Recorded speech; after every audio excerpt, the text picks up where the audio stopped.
All right, so in lesson 2, we're actually going to start looking at cascading style sheets a little bit more closely and looking at the syntax behind those different styling sheets and how they are created.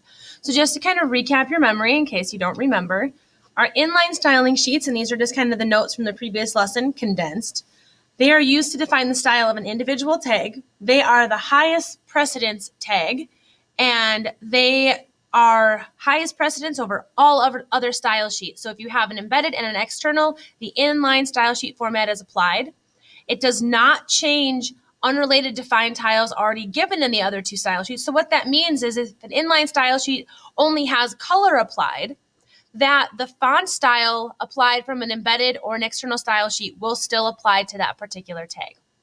And then these are very, very useful when one section of a web page needs a style different from the rest of the page. So it's for one specific section in one specific page. And then this is an example of what the code will look like. And we'll dissect this a little bit more closely, but notice that it's directly inside of a tag. So if I actually change the colors here, there's our paragraph tag. There is our H2 tag. And you can see that the styling is all happening right inside of the tag. So notice that there. We have style equals, and then from here, we have quotations around the styling, and then we have all of the property value pairs. And you can notice the syntax here. We have the property, colon, the value, and then a semicolon to indicate that the next style is coming. So we have property, colon, and then the value. And you'll notice the same thing down here.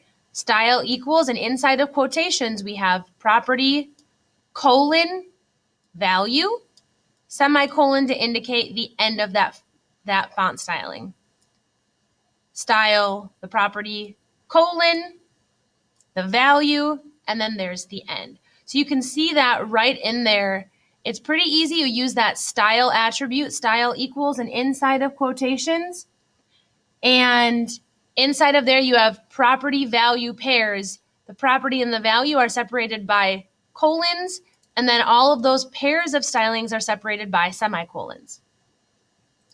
Now from here, the second type of style sheet that we'll use is called an embedded style sheet. And this is where all of the tags of one type on a single web page are changed. So all of the paragraph tags on one page, all of the link tags on one page. And this takes precedence over an external style sheet, but it can be overridden by an inline style sheet. So remember, this is kind of that middle ground, middle precedence one.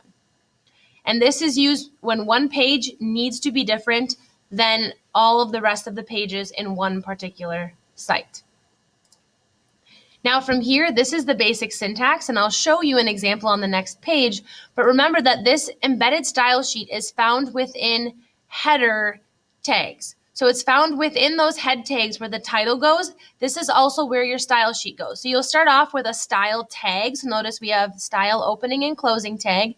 And inside of there, we have type equals text/CSS to indicate what's in between is going to be text-based CSS code.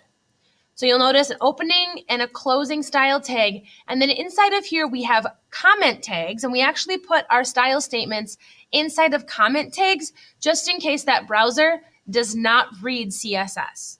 So we put it in comment tags so it can be commented out if the browser doesn't read CSS, or the styling can be applied if it does read CSS. So notice we have the comment tags there, and then all of our styling statements will go in between.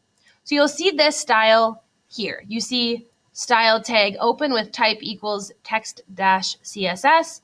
You then see the styling tag closed, and you see those comment tags. And then inside of here, you'll notice that it's the same general syntax, or it's the same general idea, but the syntax is slightly different. So here we have our selectors of P, A, and we have a hover, which means a:hover just means specifically when we're hovering over a link.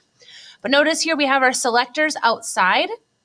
And then the difference here is we have curly brackets surrounding our styling for that particular selector. So our declaration is here inside of these curly brackets.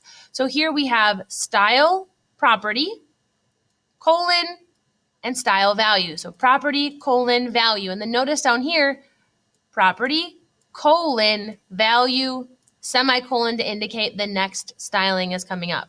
Property colon value, semicolon to indicate the next one. Property colon value, semicolon to indicate there's another, and then here we end. So you can see that very, very closely that this is the very same general idea as an inline style sheet, but you have selector, and then your declaration is contained inside of those curly brackets. And again, this is for an embedded style sheet, so the one you're putting up in those header tags. So same idea and those same four concepts of selector, declaration, property, and value, but it looks a little bit different in an embedded style sheet. So here we have our embedded style sheet. Now from here, I just want to dissect this a little bit more. You can see that you have a selector of P, and then it indents the paragraph by 8 points. So this actually starts to use that point font, like 12-point font, 24-point font. You can use that here. Then again, you see the same syntax that I walked through above. A couple of things I want you to note is that having a text decoration of none just means that you'll have no underlines. You'll have no text decoration whatsoever. And then notice here again, your font size has a font point, a 14-point font. And notice here that our font family talks about the font type that we're using. And we're using the Verdana font, and then we can change the color by just using color. Notice this is the only one that doesn't need font color. It's just color inside of there.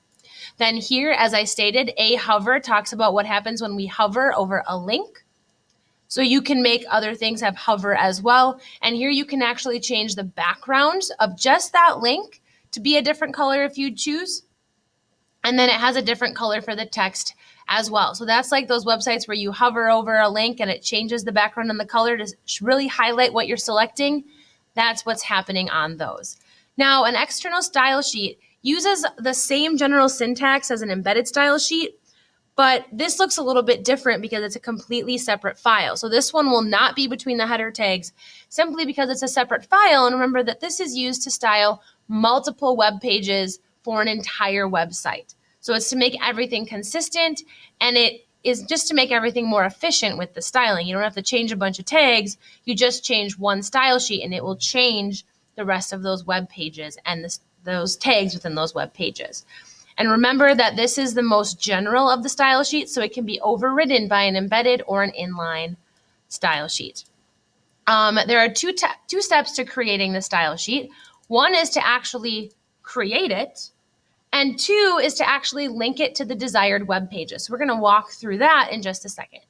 Now, creating these is actually pretty simple. You're going to end those with a CSS extension, and the link is actually one singular tag that will go inside of those header tags. So something about an external style sheet here is that it's similar to embedded style sheets, but first of all, you don't need the style tag on your CSS document because the style tag is just used on your HTML document to indicate that some styling is coming up.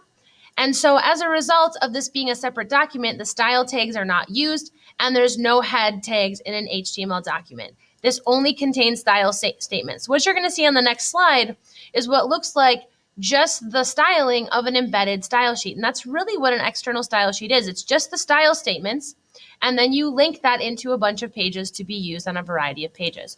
So here you can see we have our external style sheet. We have selectors, and then we also have the declarations all inside of curly brackets, and then property, colon, value, semicolon to go to the next one. Property, colon, value. Property, colon, value, comma, value, and I'll explain that in just a second what that means it's going to happen. But you can see here that it's the same general syntax as that embedded style sheet, but the header tags are not here, and the style tags are gone. So as I said, it's pretty easy to create. It's just one document with all the style statements, and then it's a text file saved with the .css extension. So where all of our HTML documents are .html, this is .css.